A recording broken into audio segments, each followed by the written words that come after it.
Jesus says, bitterness and self-hate run so deep, but there is hope.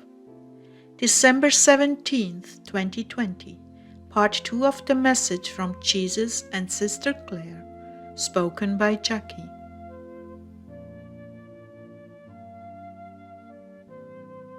Clare began, My dear family of Heartdwellers, the Lord is continuing to ask us to prepare our hearts and wash our wedding dresses. If you are anything like me, you are stressing over what you didn't get done. The Lord told me it is not a rapture drill this time, but who knows if mercy will buy us more time? No one knows. Originally, He said the great revival would happen after the rapture. Lord, I thought you said I would have peace, but in this moment all I have is sorrow and regrets. Jesus, forgive me. I feel I've done badly.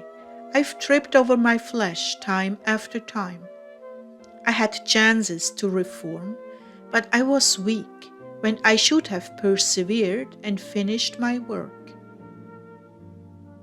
I have been harsh with others at times, and I have grown a bitter root.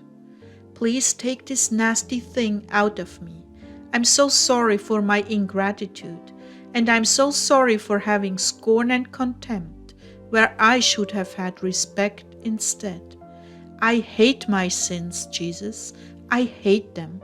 With all my heart, I want to make good on all the gifts you've given me. There is nothing left to say but, Lord, have mercy on me, a sinner.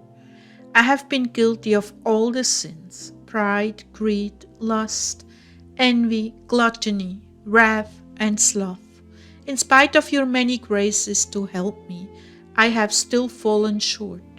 After I made this confession, my eyes and heart were filled with tears, because I should have done so much better for Him.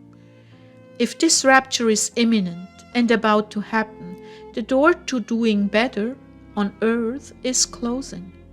Yet, I will not stop trying. I will keep trying until that fateful day. And then I went online to look something up for this message, and this rhema popped up. Loving trust means for our contemplative life, an absolute, unconditional, and unwavering confidence in God, our loving Father, even when everything seems to be a total failure. To look to Him alone as our help and protector. To stop doubting and being discouraged, casting all our worries and cares on the Lord, and walking in total freedom to be daring and absolutely fearless of any obstacle, knowing that nothing is impossible with God, and total reliance on our Heavenly Father, with a spontaneous abandonment of the little children, totally convinced of our utter nothingness, but trusting to the point of rashness with courageous confidence in His fatherly goodness. I believe that is a quote from Mother Teresa of Calcutta. Well, when I read that, my tears dried and I felt better, and Jesus began to speak. You see, there is hope.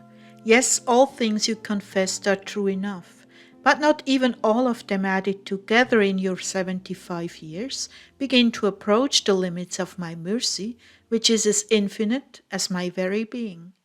What can I say to you? You have done well. Nothing I say will convince you, beloved.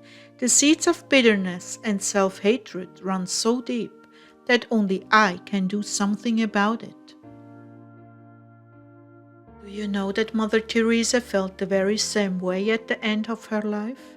She felt that she could never do enough, and that even one poor sinner lying in the street meant that she had failed.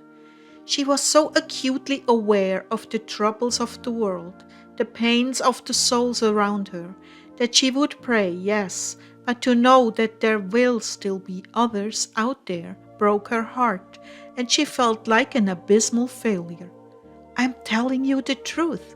This was a very dark night for her, and that is exactly how she felt, a failure. She continually asked herself, did I do the right thing? This troubled her until her dying breath, when I came for her with the angels and saints in glory. So you see, what you're feeling is not so unusual. I'm here to tell you, you did very well, and I'm coming for you, my bride.